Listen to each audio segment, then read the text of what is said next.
नमस्कार, मी ऋषी देसाई. सुवर्ण कोकण सामर्थ्य महाराष्ट्राच्या विशेष कार्यक्रमात आपलं स्वागत. आज या कार्यक्रमाच्या निमित्तानं आपण शेळीपालन आणि शेळीपालन विषयातील श्रीमंती याबद्दल जाणून घेणार आहोत, त्यातली सगळी रहस्य. आणि यासाठी आपल्यासोबत स्टुडिओत आहेत गोडबाजार.com चे डॉक्टर श्रीकांत सटाले, सोलापूरहून आले.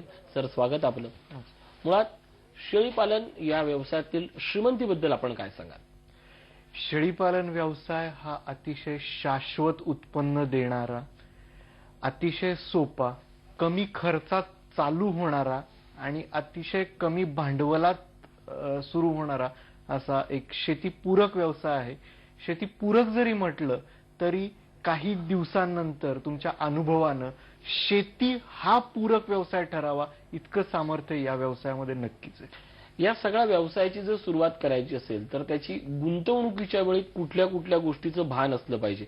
म्हणजे ज्याला त्याच्यातलं प्राथमिक ज्ञान नाही आहे, त्याने या सगळ्या कार्यशाळा केल्या आहेत आणि त्याला आता सुरुवात करायची आहे, तर मुळात प्राथमिक त्याची शेड कशी असावी, त्याच्या चाऱ्यासाठी काय प्राथमिक गोष्टी लक्षात घेतल्या पाहिजेत, मग कुठली जात घ्यावी, या सगळ्याबद्दल? ऋषी सर, जसं मी सुरुवातीलाच म्हटलं की हा अतिशय कमी भांडवलात सुरू होणारा आणि कमी खर्चात चालणारा बिझनेस आहे. या बिझनेसचं हे तत्व आहे, हे कधीही विसरायचं नाही. आणि बिझनेस चालू करताना तुम्हाला उत्पन्न ही शेळी देते. शेळीच्यासाठी जे शेड तयार करतो, जे इन्फ्रास्ट्रक्चर तयार करतो, ही स्थावर जी काही गुंतवणूक आहे ती अतिशय लिमिटेड असावी, मोजकी असावी. शेळीला आवश्यक असणाऱ्या सगळ्या गोष्टींसाठी तुम्ही खर्च जरूर करावा, परंतु उत्पन्नासाठी जी मेन गोष्ट आहे शेळीची जात, तिला दिला जाणारा चारा, तिचं औषध पाणी आणि तिची जी व्यवस्थापनाची रिक्वायरमेंट आहे, त्याच्यावरसाठी जी मेन गोष्ट आहे शेळीची जात, तिला दिला जाणारा चारा, तिचं औषध पाणी आणि तिची जी व्यवस्थापनाची रिक्वायरमेंट आहे, त्याच्यावरती मॅक्सिमम खर्च करावा. बरेच जण शेडमध्ये मॅक्सिमम पैसा आणि मॅक्सिमम एनर्जी, मॅक्सिमम कॉन्सन्ट्रेशन, त्यांच्या अनालिसिसचा मॅक्सिमम पार्ट हा शेडसाठी खर्च करतात. आणि शेड तयार होतं, शेळ्या येतात आणि त्याच्यानंतर चाऱ्याची व्यवस्था करतात. तसं नाही. शेळी हा जो प्राणी आहे त्याला जे खायला देणार आहे त्याच्या बदल्यामध्ये ती तुम्हाला पिल्लं देणार आहे, पिल्लांची वजनं त्या स्वरूपात वाढणार आहेत. त्याच्यामुळे शेडचं प्लॅनिंग करता त्याच वेळी तुमच्या चाऱ्याचंही नियोजन तुमच्याजवळ असलं पाहिजे. ज्यावेळी शेडच्या कन्स्ट्रक्शनला तुम्ही सुरुवात करता त्याचवेळी शेतामध्ये चाऱ्याची लागवडही झाली पाहिजे. आणि चाऱ्याची लागवड परंपरागत पद्धतीनं करण्यापेक्षा थोडेसे नवीन त्याच्यामध्ये प्रकार टाका. शेळीला तुम्ही किती देता याच्यापेक्षा काय देता याला फार महत्व आहे. शेतामध्ये जे परंपरागत चारे आहेत ते जर तुम्ही करत बसले तर शेतातनं जे निघालेलं उत्पन्न आहे ते 3 महिन्यानंतर तुमचं ते पीक निघून जाईल आणि त्या 3 महिन्यानंतर तुमचा 1 महिना शेतीची मशागत करण्यात आणि पुन्हा पुढचे 3-4 महिने पुढचं पीक येण्यात जाईल.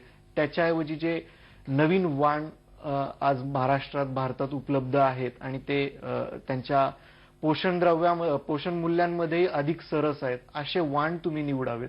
आणि अशा पद्धतीने शेळीपालन करताना शेळीपालनासाठी ज्या आवश्यक ज्ञानाची गरज आहे ती या प्रशिक्षणाच्या माध्यमातून घेतल्यानंतर शेळीला होणाऱ्या आजारांवर नंतर उपचार करण्यापेक्षा त्यांना वेळेत लसीकरण करणं, वेळेवरती जंतनाशकं देणं, वेळच्या वेळी योग्य तो आहार देणं. आहार देणं म्हणजे लोकांची एक कन्सेप्ट असते की मी महागडा आहार दिला म्हणजे माझी शेळी फार सुंदर होईल, असं नाहीये. आपण जो काही चारा आहे तो आपल्या शेतातच तयार करून दिला तर तुमच्या शेळीपालनाच्या खर्चामध्ये फार मोठ्या प्रमाणावरती बचत होते आणि हीच बचत नफ्याच्या स्वरूपात तुमच्याकडे येते. या सगळ्या गोष्टीचं म्हणजे अगदी प्राथमिक स्केलवर जर जायचं ठरवलं तर नेमक्या कुठल्या जाती स्वीकाराव्यात? शेळ्यांच्या जातीबद्दल सगळ्यांना माझं एक सांगणं आहे की तुम्ही व्यवसायामध्ये कोणत्या टप्प्यावर आहात. म्हणजे प्राथमिक तुम्ही नवीनच याच्यामध्ये आहात तर व्यवसायाला सुरुवात करण्यापूर्वी तुमच्या स्थानिक बाजारामध्ये कुठल्या जातीला वाव आहे, कुठल्या वयोगटाला वाव आहे, कुठल्या वजन गटाला वाव आहे हे पाहावं. नाही तर बऱ्याचदा काय होतं की महाराष्ट्रामध्ये आता एक क्रेज आलेली की मी बाहेरून वेगळ्या वेगळ्या जाती आणेल आणि आपल्या शेडमध्ये ठेवेल आणि त्याच्यातून मी लोकांना काहीतरी वेगळं करून दाखवेल. ठीक आहे, करण्यापुरतं हे ठीक आहे, परंतु ज्यावेळी तुम्ही विकायला जाता त्यावेळी तुमच्या लक्षात येतं की अरे ह्याला तर बाजारामध्ये काहीच किंमत नाहीये. मग अशा वेळी तयार झालेला माल विकायचा कुठं हा तुमच्या पुढे यक्ष प्रश्न निर्माण होतो. म्हणून मला सगळ्यांना एक सांगणं आहे की जे विकलं जातं तेच पिकवा सुरुवातीला तरी, आणि प्रायोगिक तत्वावरती त्याच्या सोडीला काही दुसऱ्या जाती ठेवा, आणि जर तुम्हाला त्याच्यामध्ये यश आलं तर त्या जातींमध्ये नक्कीच काम करा. तुम्हाला पुढचा जो काही मार्केटचा सेक्शन आहे तो टप्प्याटप्प्यानं उलगडत जा. महाराष्ट्रात अशा नेमक्या कोणत्या जाती आहेत, म्हणजे शेळी पालनाच्या, म्हणजे सोजाद असेल, उस्मानाबादी असेल, अशा कोणत्या जाती आणि त्या कुठल्या गोष्टीसाठी घेणं योग्य? महाराष्ट्राची आपली स्वतःची जात जी आहे ती उस्मानाबादी जात आहे, आणि उस्मानाबादी जातीचं वैशिष्ट्य हे आहे की जुळं आणि तिळं हे अतिशय कॉमन फीचर आहे. आणि शेळी पालनामध्ये तुमचं जे काही उत्पन्न येतं हे तुमच्या प्रजननातून, म्हणजे जी शेळीला पिल्लं होणार आहेत त्याच्यातून होतं. जर समजा आपण एक जात अशी निवडली की जी वर्षाला एकच पिल्लू देते आणि वर्षाला एकदाच विते, तर तुमच्याकडे येणाऱ्या पिल्ल्यांची संख्या तुलनेनं उस्मानाबादीपेक्षा नक्कीच कमी आहे. आता आपण नांदेडच्या कार्यशाळेला जाणार आहोत, तर नांदेड एरियामध्ये मला काही शेतकऱ्यांनी याच्या आधी प्रश्न विचारले होते. सारी राजस्थानवरून सिरोही जात आणली, सिरोही जात वाढली खूप छान, परंतु ज्यावेळी मार्केटमध्ये घेऊन गेलो त्यावेळी आमच्या काळ्या शेळीला जशी डिमांड होती, आमच्याकडे सगळे व्यापारी यायचे, सगळे घेणारे यायचे, तसं आमच्याकडे या सिरोही जातीला कुणीच येत नव्हतं. म्हणून सगळ्यांना हे सांगणं आहे की आपली जी जात आहे उस्मानाबादी अतिशय चांगली जात आहे. एकतर जुळतिळं देण्याची तिची क्षमता जास्त आहे, भाकडकाळ अतिशय कमी आहे, त्याच्यामुळे उस्मानाबादी ही जास्त प्रेफर करावी.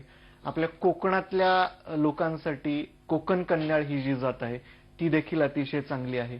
विदर्भातल्या अकोला साईडच्या लोकांसाठी बेरारी जात चांगली आहे. आपल्या जळगाव, नगर आणि पुणे जिल्ह्यातल्या काही प्रदेशांमध्ये संगमनेरी ही जात देखील चांगली आहे. सुरुवातीला ज्यावेळी तुम्ही मार्केटमध्ये आपल्या नेहमीच्या चालणाऱ्या जाती घेऊन जाल त्यावेळी शक्यता आहे की तुम्हाला तुमच्या जे काही उत्पन्न आहे थोडंसं कमी मिळेल, पण शाश्वत नक्कीच असेल. नक्कीच. या झाल्या जातींबद्दल. चाऱ्याच्यासाठी, कारण मुळात कसं होतं की तुम्ही आज शेड उभारली आणि लगेच शेळ्या आणल्या तर त्यासाठी लगेच चारा अवेलेबल होत नाही, त्यासाठी काही महिने अगोदर तयारी करावी लागते, त्याबद्दल विस्ताराने. चाऱ्याच्या बाबतीमध्ये आपण जर गणित मांडलं तर साधारणतः एका एकरामध्ये आपण 35 ते 50 शेळ्या व्यवस्थित त्यांचं अन्न तयार करू शकतो. आणि अन्न तयार करताना सगळ्यांना एकच सांगणे की खाद्यावरचा खर्च हा अतिशय कमी करा, आणि ते शक्य आहे. अगदी म्हणजे आम्ही सांगतो की 8 ते 10 रुपये प्रति दिवस प्रति शेळी हे शक्य आहे. आणि याच्यासाठी तुम्हाला फक्त चारे जे लावायचे आहेत ते मल्टीकट पद्धतीचे, म्हणजे एकदा कापल्यानंतर त्याची परत पेरणी करण्याची गरज नाही, त्याच्यापासूनच फुटवे निघतात आणि ते परत परत कापता येतं. मग आता या चाऱ्यामध्ये तुम्ही किती देता याच्यापेक्षा काय देता याला महत्व आहे. चाऱ्याचं वर्गीकरण जर करायचं झालं तर आपल्या पोषण मूल्यांच्या घटकांनुसार तर सगळ्यात महत्वाचा जो पार्ट असतो तो प्रथिनं देणारा चारा. मग हा प्रथिनं देणारा चारा हा वाढीसाठी अतिशय महत्वाचा असतो. दुसरा पार्ट असतो ऊर्जा देणारा. मग हा ऊर्जा देणारा चारा हा चलनवलनासाठी, दुधासाठी आणि प्रजननासाठी अतिशय महत्वाचा. त्याच्यानंतरचा जो पार्ट येतो तो खनिजांचा असतो, आणि पाणी आणि विटॅमिन्स हे तर आपण हिरवा चारा देतो त्याच्यामुळे त्याच्या बाबतीमध्ये जास्त काळजी करायचं कारण नाही. मग आता बरेच शेतकरी आम्हाला विचारतात की सर हे प्रथिनं देणारे, ऊर्जा देणारे पिकं ओळखायचे कसे. त्याच्यासाठी तुम्हाला डायटिशियन व्हायची काही गरज नाही. सिंपल एक छोटं तत्व आहे, ज्या वनस्पतींची पानं मोठी ती ऊर्जा देणारी, ज्या वनस्पतींची पानं छोटी ती प्रोटीन देणारी. बर, आता तुम्ही प्रोटीन द्यायचं म्हणता, बाजारामध्ये जी शेंगदाणा पेंड तुमची 48 ते 52 रुपये किलो असते, तिच्यामध्ये जेवढं प्रथिन असतं तेवढंच प्रथिन सुबाबळीतही असतं. बऱ्याच जणांना माहित नसतं. मग ही 48 ते 52 रुपयाची पेंड आणण्यापेक्षा तुम्ही सुबाबळीची शेती करा. बांधावरती सुबाबूळ लावा, बांधावरती शेवरी लावा, बोर असतं, आपटा असतं, वड, पिंपळ, चिंच ही सगळी झाडं असतात, शेवरी असते, लसूण घास तुम्ही शेतामध्ये तयार करू शकता, दशरथ घास तयार करू शकता. जे काही शेतात तयार करता ते जर खाऊ घातलं तर शेताच्या मेहनतीला, म्हणजे शेताच्या मशागतीला जो खर्च लागणार आहे तेवढा तुमचा चारा होतो. आणि प्रथिनांसाठी मी अजून एक आवाहन करेल की अझोलाची शेती करा, अझोलाचे पॉन्ड्स तयार करा. अतिशय उच्च दर्जाचं प्रोटीन बिना खर्चाचं तुम्ही देऊ शकता. आणि हाच परंपरागत आणि आधुनिक शेळीपालनातला फरक आहे. तुम्ही कमीत कमी खर्चामध्ये जास्तीत जास्त पोषण मूल्य देता. तुमच्या शेळीची वजन वाढ, तुमच्या शेळीची प्रजनन क्षमता खूप चांगली राहते आणि त्यामुळेच या व्यवसायाला बरकत येते. या सगळ्याबद्दल, शेळीपालनाबद्दल आपल्यालाही जाणून घ्यायचं असेल तर 25 सप्टेंबरला नांदेड येथे सशुल्क शेळीपालन सुवर्ण कोकणची कार्यशाळा होते. या कार्यशाळेत सहभागी व्हायचं असेल तर स्क्रीनवर दिसणाऱ्या नंबरशी या क्षणी संपर्क साधा. एक छोटासा ब्रेक पाहत राहा. सुवर्ण कोकण, सामर्थ्य महाराष्ट्रात.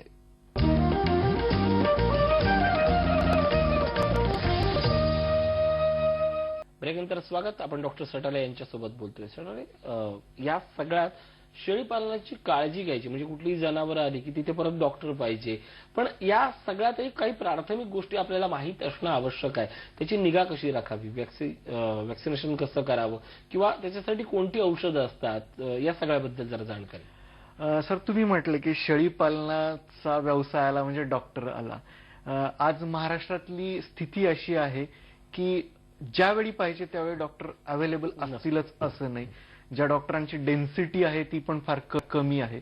परंतु जर तुम्ही वेळेवरती लसीकरण मग ते सगळ्यात महत्वाचं म्हणजे पीपीआर आहे, ETचं वॅक्सिन आहे, त्याच्यानंतर FMDचं आहे, HSचं आहे आणि गोटपॉक्सचं आहे. आणि जे लोक बंदिस्त शेळीपालन लोखंडी शेडमध्ये करतात त्यांनी धनुर्वाताची लस देणं अतिशय गरजेचं आहे. त्याच्यानंतरचा पार्ट येतो जंतनाशकाचा. आता जंतनाशक लेंडी तपासून द्यावं की रेग्युलर पद्धतीनं द्यावं, याच्यावरती मी एक कन्झर्वेटिव्ह अप्रोच म्हणून असं सांगेल की रोग झाल्यानंतर सगळं करत बसण्यापेक्षा होऊ नये म्हणून एक प्रिकॉशन म्हणून वर्षातनं 3 वेळा जंतनाशक जरूर करावं. जंतनाशक, लसीकरण, योग्य चारा एवढं जर केलं तर डॉक्टरांची क्वचितच गरज पडते. आणि जी क्वचित गरज पडते त्याच्यासाठी देखील आपण कार्यशाळेद्वारे बऱ्याचशा म्हणजे नेहमी होणाऱ्या रोगांची एक तोंड ओळख करून देतो. त्या रोगांना कोणती औषधं चालतात याच्याविषयी बोलतो. आणि याच्याही पलीकडे जाऊन आम्ही जी वेबसाईट तयार केलेली आहे त्याच्यावरती व्हिडिओज टाकलेले आहेत. त्या व्हिडिओजमध्ये छोट्या छोट्या गोष्टी सांगितलेल्या आहेत. इंजेक्शन कसं द्यायचं, तोंडावाटे औषध कसं द्यायचं, ह्या सगळ्या गोष्टी पहा. डॉक्टरांची गरज तशी पडणार नाहीये. हा, सल्ला नक्की घ्या, पण ह्या गोष्टी फॉलो केल्या तर फार कमी वेळा गरज पडते. आणि म्हणूनच शेळीपालन एवढं सोपं आहे असं आम्ही छातीठोकपणे सांगतो. नक्कीच. त्यांची निगा घेताना साधारणपणे कुठल्या गोष्टींची आपण काळजी घेणं, एक गोट फार्मचे पालक म्हणून आपण काय काळजी, प्रिकॉशन घेतल्या पाहिजे? आपण सुरुवातीपासून बोलूया. ज्यावेळी नवीन गोट फार्म चालू करतो त्यावेळी शेतकऱ्यानं एक 5-6 महिने गोट फार्म वरती म्हणजे शेडच्या कन्स्ट्रक्शन वरती काम केलेलं असतं, चाऱ्यावरती काम केलेलं असतं. आणि मग वेळ येते शेळ्या तुमच्या शेडमध्ये आणायची. आणि शेळ्या शेडमध्ये आल्या आल्या अति उत्साही पोटी आपण काय करतो की त्याला लगेचच भरमसाठ चारा द्यायचा, खूप सारे प्रोटीन द्यायचे की त्याच्यामुळे आपल्या शेळीला लवकरात लवकर वजन वाढ होईल. ही गोष्ट शक्यतो टाळली पाहिजे. सुरुवातीला शेळी आपल्या शेडमध्ये आल्या आल्या तिला हिरवा चारा आणि जास्त प्रोटीन असलेला चारा हा कटाक्षानं टाळावा. सुरुवातीला कमी चारा द्यावा, कोरडा चारा मॅक्सिमम द्यावा. आणि जो काही चाऱ्यामध्ये बदल करायचा विशेषतः प्रोटीन्समध्ये तो हळूहळू हळू वाढवत जावा. आणि आलेल्या शेळ्या ह्या शक्यतो चांगल्या शेतकऱ्यांकडून, माहितीच्या शेतकऱ्यांकडून, चांगल्या फार्मवरून घ्याव्या. आणि जर नसतील त्यांची म्हणजे तुम्हाला पूर्वा इतिहास तुमच्याजवळ नसेल तर त्याचं लसीकरण आणि त्याचे सुरुवातीचे जे काही काळज्या आहेत त्या कटाक्षानं घेतल्या पाहिजे. नक्कीच या गोष्टी सगळ्यात महत्वाचं पाळणं हे आवश्यक असतं. पण या सगळ्या व्यवसायात जर जायचं असेल तर प्राथमिक आधी सगळ्यात कुठली आपल्याला माहिती असलीच पाहिजे? सुरुवातीला माहिती पाहिजे की शेळी जी पाळताय ती शेळी ही तुम्हाला संपूर्ण कळाली पाहिजे. नक्कीच. म्हणजे तिचं वय काय आहे, तिचं वय ओळखायचं कसं, तिच्या प्रजननासाठी काय द्यावं लागतं, काही म्हणजे काही गोष्टी टाळल्या पाहिजेत. ह्या सगळ्या गोष्टींचा अभ्यास तुम्ही केला पाहिजे आणि तो तुम्हाला अनुभवानं येईलच. नक्कीच मित्रांनो, या सगळ्या गोष्टी अनुभवातनं येतात आणि या अनुभवातनं गोष्टी कळण्यासाठी आपण त्यातनं जाऊन अनुभव घेण्याची गरज नाहीये. तर या कार्यशाळेत येणारे जे व्याख्याते आहेत, म्हणजे स्वतः डॉक्टर सटाले सर असणारच आहेत, पण त्यांच्यासोबतच आणखीन जे मान्यवर आहेत की जे स्वतः या सगळ्या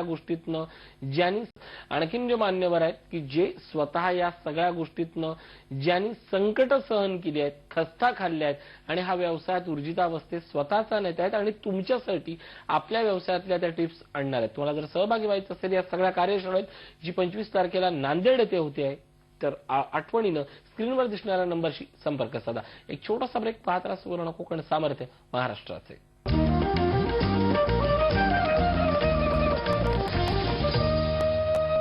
ब्रेकनंतर स्वागत. आपण बोलतोय डॉक्टर सटाले यांच्यासोबत.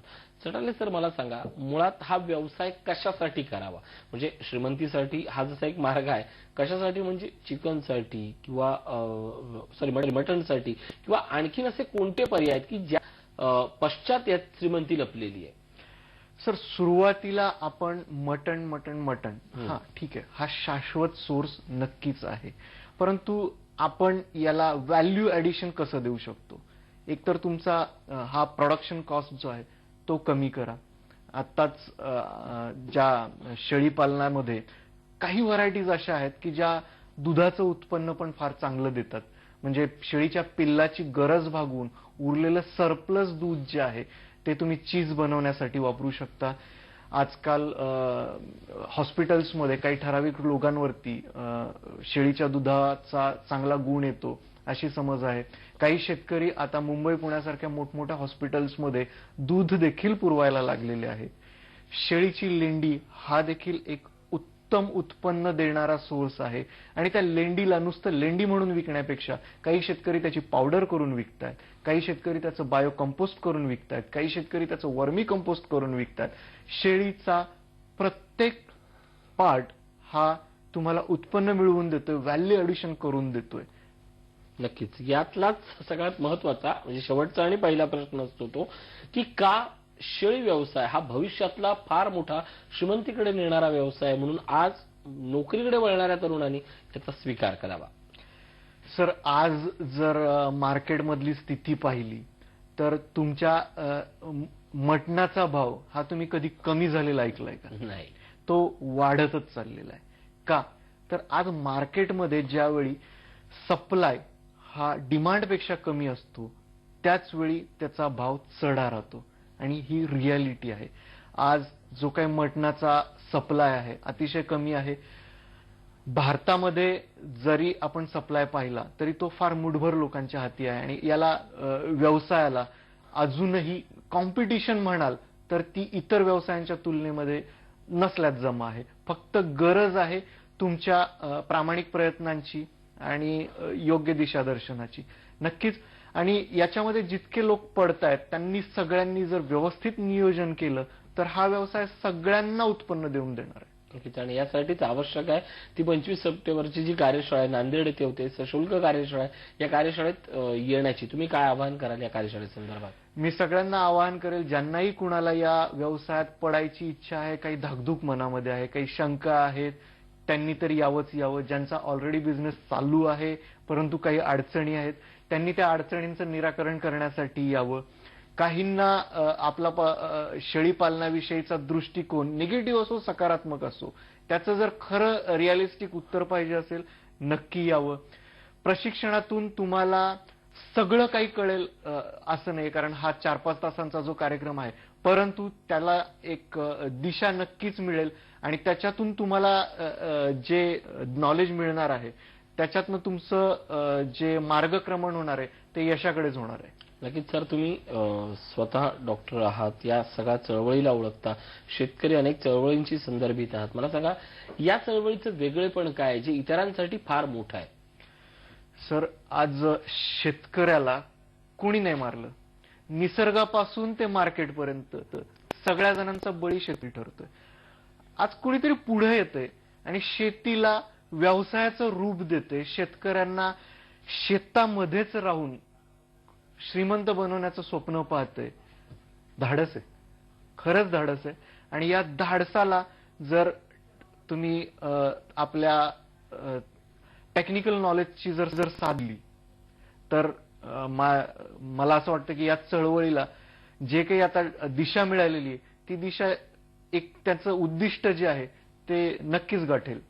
नक्कीच या सगळ्या चळवळीमध्ये गरज असते ती तुमच्या कष्टाची आणि तुमच्या विजनची. तुमचं जर विजन असेल, तुमचे कष्ट असेल, तर त्या सगळ्या समोर येणारा मार्ग हा यशाचा आणि श्रीमंतीचाच असतो. सुवर्ण कोकणच्या वेगवेगळ्या कार्यशाळा होत आहेत, म्हणजे जशी आता नांदेडमध्ये 25 तारखेला होते तशीच कार्यशाळा तुमच्याही जिल्ह्यामध्ये होत असतात. फक्त ही कार्यशाळा कधी, कुठे, मोफत की सशुल्क हे सगळं जाणून घ्यायचं असेल तर स्क्रीनवर दिसणाऱ्या नंबरशी या क्षणी संपर्क साधा. सटले सर, इथे आलात, खूप सुंदर मार्गदर्शन केलं, आभार. धन्यवाद सर.